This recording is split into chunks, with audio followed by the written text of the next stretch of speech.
tell you the story of the grasshopper and the ants. He has big back legs so that he can jump very high, and a long tail he can sit on. And look at what that grasshopper is doing. He's spitting. It looks like tobacco juice, but of course it isn't. Say, Mr. Grasshopper, why do you spit? That isn't very polite. Nope, I guess it isn't. But I have to. You see, I protect myself that way. Well, I guess all grasshoppers have to spit. Now, I'll tell you some more about him. Just see what that grasshopper has in his hand. A fiddle. This grasshopper can do something no other grasshopper can do. Believe it or not, he can play the fiddle and sing. Listen. Oh, the world owes me a living. The world owes me a living. I don't want to work and slave when it's such a pretty day. Come on, let's sing and dance and play. But while the grasshopper played in the summer sun, all the ants were busy preparing and storing food for the winter. Look at all the ants hard at work putting away food.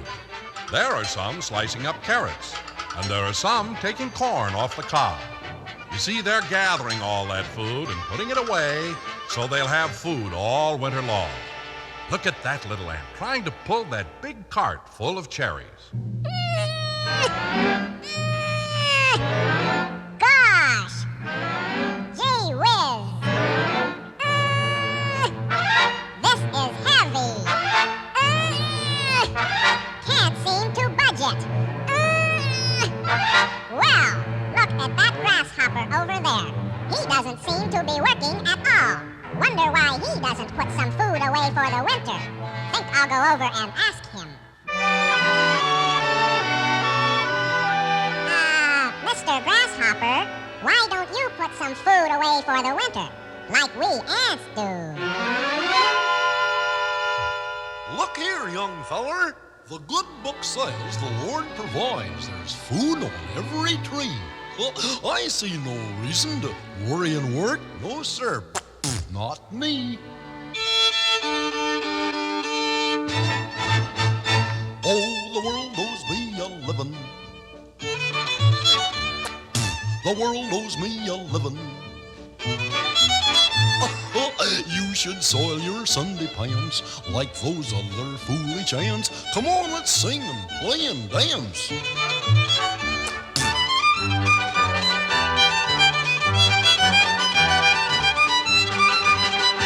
But while he fiddles, look who's coming. The queen ant, the one that rules over all the ants.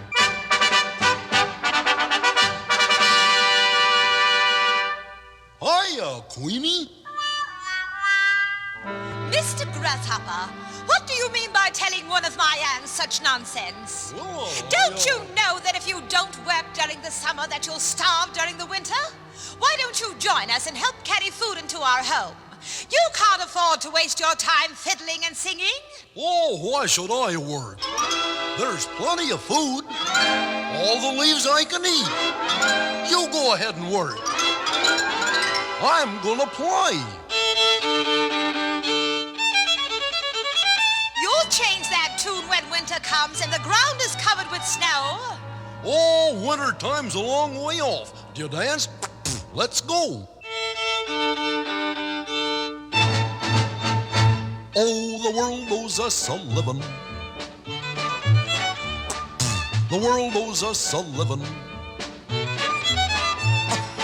You should soil your Sunday pants like those other foolish ants. Come on, let's sing and play and dance. So the queen ant walked off, leaving the grasshopper fiddling away. For she had quickly realized that he wouldn't listen to her good advice. She had tried to be helpful, but the grasshopper would not listen. All he wanted to do was sing and dance. And as it turned out later, he was mighty sorry. As the grasshopper fiddled away and the ants worked, summer passed by. And the leaves on the trees started to change color and fall to the ground.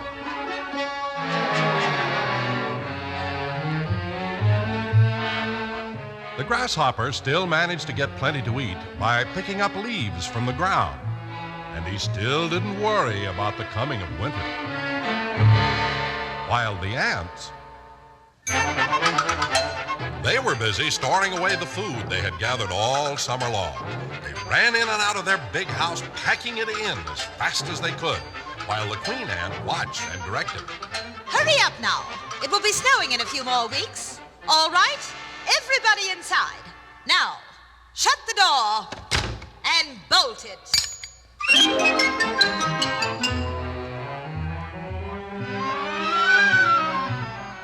And winter came.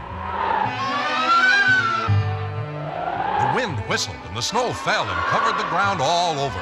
The trees were stripped of their last remaining leaves and everything became frozen. There was not a bit of food to be found anyplace. Of course, the ants were inside their house. But what about the grasshopper? There he is, over there in the snow. Food! Food! I must have food. I'm starving.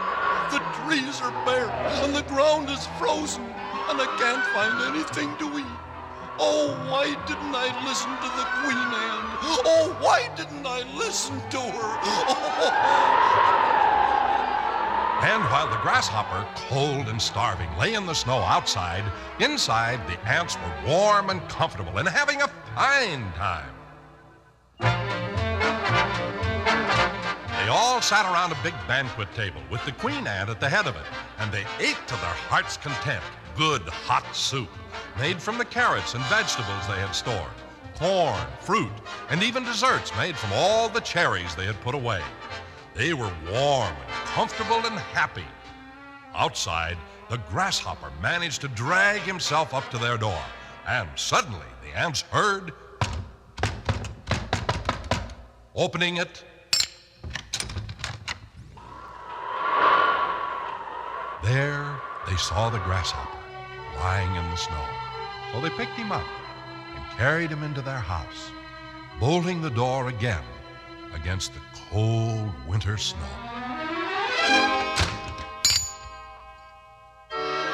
Well, when the ants got the grasshopper inside, they got buckets of hot water, one for his right foot, one for his left foot, and one for his tail. Then they covered him with a blanket and started to feed him hot soup so that he could get warm and get his strength back.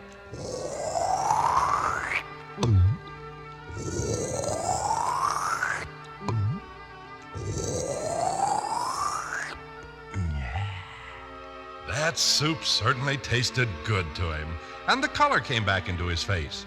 He had just about eaten the whole bowl when the queen ant suddenly saw what was going on and came over to the grasshopper.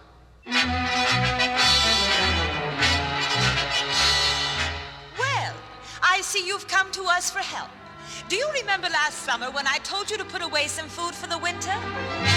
Yes, ma'am, I even invited you to join us and help us work and share our home and our food.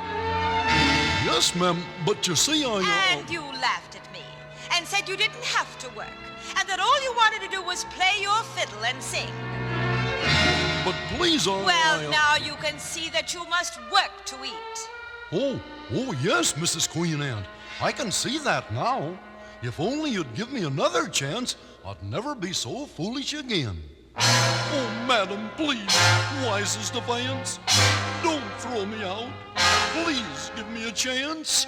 With ants, just those who work may stay, so take your fiddle and play. And the grasshopper picked up his fiddle, beat his foot in the bucket of water, and played while all the ants hopped and danced around to the music. There's the queen back on her throne. Some of the ants are still eating, but most of them prefer to dance now that they have music. And the grasshopper now felt he was earning his keep by playing his fiddle and entertaining the ants during the winter. You see, the queen ant forgave him because he'd learned his lesson. You can tell he'd learned his lesson, for listen to what he's singing now.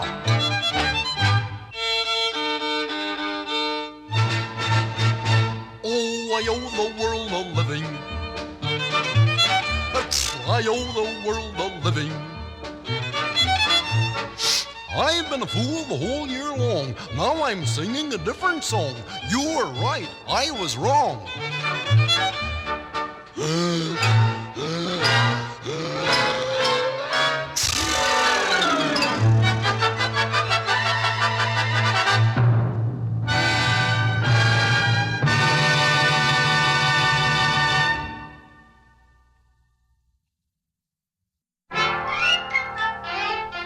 Once there was a little fellow named Rusty, just about your age. His mother wanted him to be a musician, and once a week she would take him to Miss Spear, the piano teacher, to study. Every day at home, Rusty would have to sit at the piano and practice the scales. After a while, Rusty grew very tired of playing the same thing over and over again, until one day... Scales, they're no fun. If I could play a real piece, maybe, but just plain old scales. I don't think I like this old piano anyway. Mom isn't home, so I'll just sit in this big old chair. She'll think I've been practicing all the time. Anyway, I'm sleepy. I can have a good rest. This is more like it. Rusty, wake up. What? Where am I? You're in Orchestraville. Orchestraville? Where's that? Orchestraville is where all the instruments live. The violins, trumpets, drums, all the musical instruments, even your friend the piano. The piano is no friend of mine. I don't like the piano. Oh, I wouldn't say that, Rusty. After all, some of my best friends are pianos. Who are you anyway? I'm the conductor of Orchestraville. I rule over all the instruments. Would you like to meet some of them? I want to go home. Oh, come now, Rusty.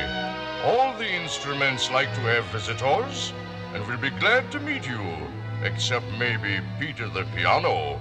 You haven't said very nice things about him, you know. What do instruments know anyway? They can't talk or say anything. I wouldn't be too sure of that, Rusty. Look, here comes Vera the violin. Why don't you say hello to her and see whether she can talk or not? Hello, Miss Violin. Good day, Rusty. Why, you can really talk. Violin sakes alive, child, of course I can. Why don't you play something with Vera, Rusty? But I can't play the violin. Oh, yes, you can.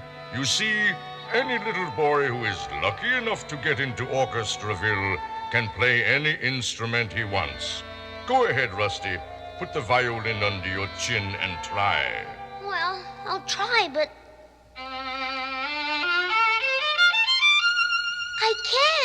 I can play the violin.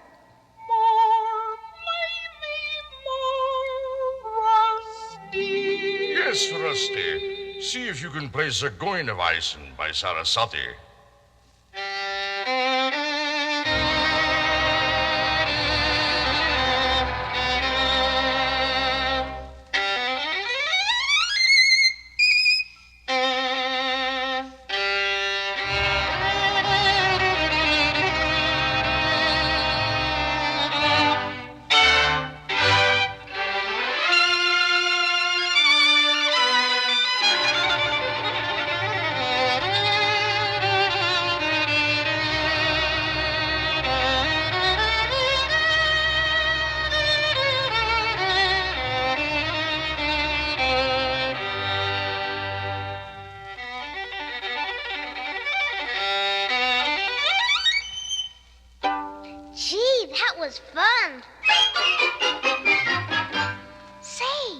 who's that great big violin coming this way? And that big giant violin right beside her? That's Vera Violin's mother and father, the cello and big bass viol. My, you have a deep voice, Mr. Bass Viol. I'm afraid he's a little big for you to play.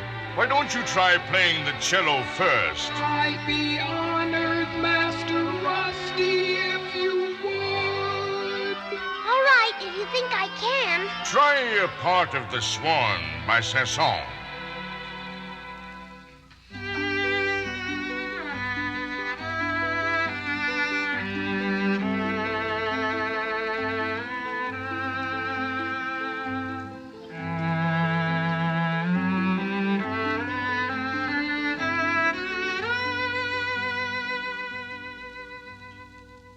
Now can I play the big bass viol too? Well, all right. Boy.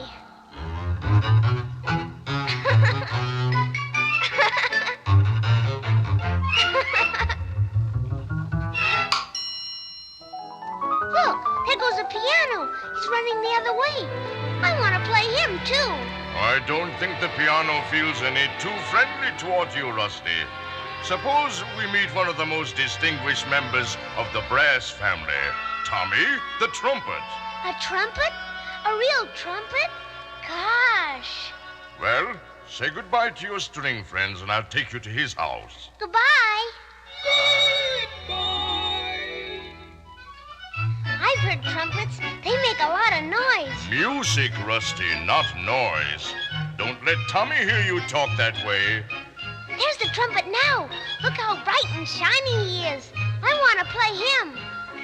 What would you like to play? Play Tommy's favorite, the Carnival of Venice.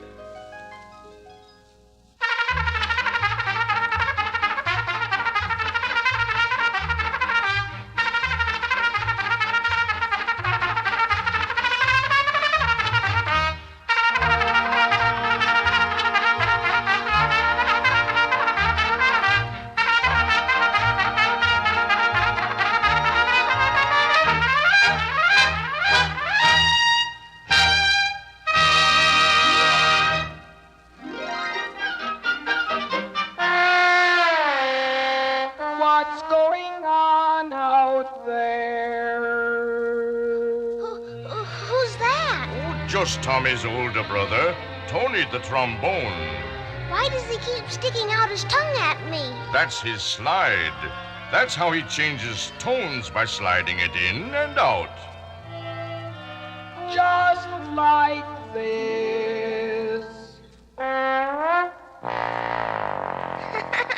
Tommy the trombone just loves to play Chopin's Nocturne in E flat. Why don't you play it on him, Rusty? Well, I'll try.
Getting tired, Rusty? A little out of breath. Well, how would you like to rest a while and listen to all of Orchestraville play at once? All at once? Yes, Rusty. That's called an orchestra, when a lot of instruments play together. They're tuning up now. Hear them? I'm going to lead them. So let's hurry over. We're going to play the Andante from Haydn's Surprise Symphony. What did you say they're going to play? We're going to play the Surprise Symphony by Haydn. Gee, what's that about? What's the surprise? Well, Rusty, while we're walking, I'll tell you about it. Joseph Haydn lived a long time ago in Austria. When he was a little boy, he practiced his music lessons very diligently, and when he grew up, he became a great musician. Everyone loved the music he wrote, especially his beloved prince, Prince Nicholas. This prince built a brand new palace at Esterhazy, where all the royal people were invited to hear Haydn conduct. But where's the surprise? Now, wait a minute, Rusty, and I'll get to that. Haydn loved his prince and was always thrilled to play before all these famous people. However, the musical concert usually came after all the guests had finished a big banquet. Then, when they would come in to hear the music, well, the seats were so comfortable, and they had eaten so much that many of them would fall asleep during the music. I'll bet Mr. Haydn didn't like that. Oh, by no means, Rusty. And this is where the surprise comes in. Haydn wrote a special part in the second movement of the symphony just for the people who fell asleep at his concert. He wrote it very soft and sweet and quiet, thinking that this would even help put his audience to sleep. But why would he want to do that? Well, you will see now. In the music, just about the time that Haydn thought that many of the people would just be dozing off, he had the musicians play a big loud chord so that... I know, so that he would make everybody wake up. That's right, Rusty. Are you going to start the music now? I want to hear that part. Here we are. So we'll start right away. You stay close by me, and you can hear how Haydn played this same symphony many years ago. I'll stay close. Quiet, everyone. Quiet.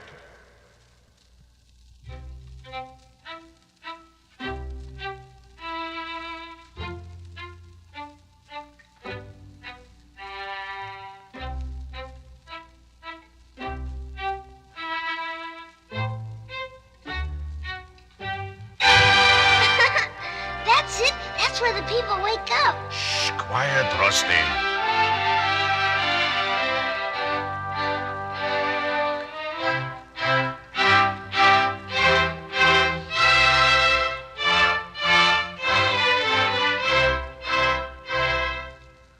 Now we're going to put the people back to sleep, and then we'll have the surprise again. If you listen carefully, you might even hear the prince snoring.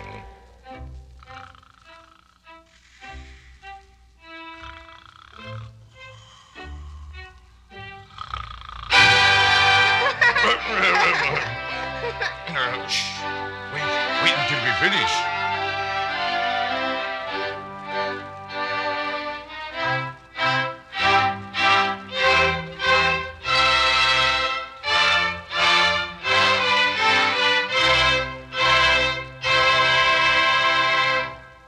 That was wonderful music. I'm glad you enjoyed it, Rusty. Is there anyone in the orchestra you would like to meet?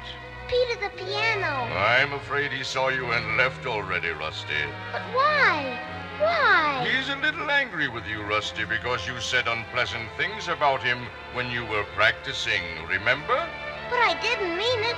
I really didn't mean it. Never mind him now, Rusty. Let's meet the Woodwind family. The Woodwinds? Who are they? Here they come now. I'll introduce them to you. This is Clarence the clarinet.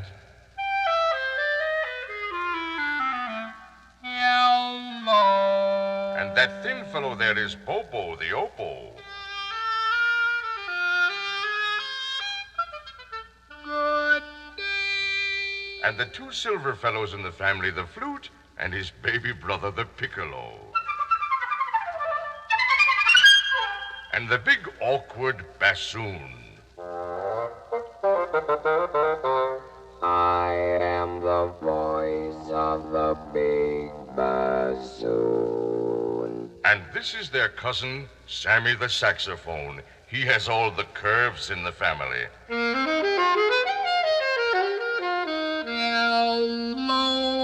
Rusty. And now that you've all met Rusty, boys, how about playing something special for him? We'll be glad to.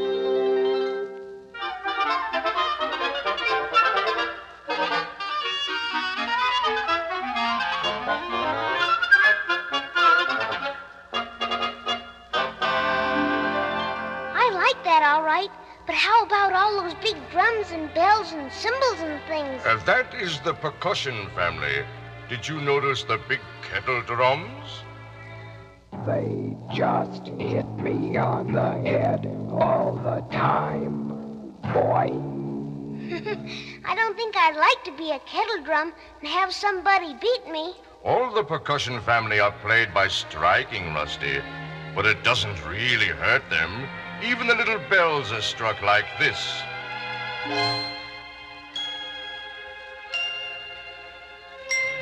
And the chimes.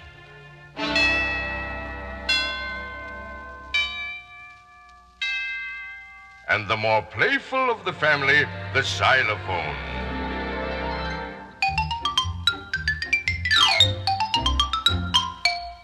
That's all very interesting, but I still think I like to play the piano best of all, because you can play so many notes all at once. Well, Rusty, I'll see if Peter the piano will meet you.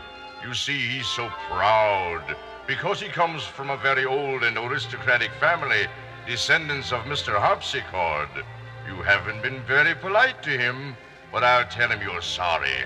Then perhaps he'll want to meet you,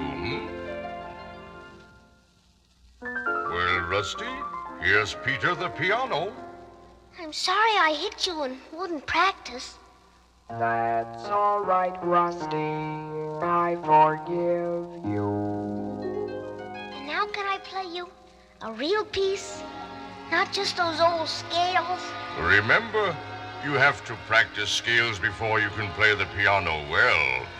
But since you're in Orchestraville, where anyone can play without practicing, try playing the piano's favorite, the Minute Waltz by Chopin. I will.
Playing your piece. Why, you're sound asleep. Why, Mother, what happened to the conductor?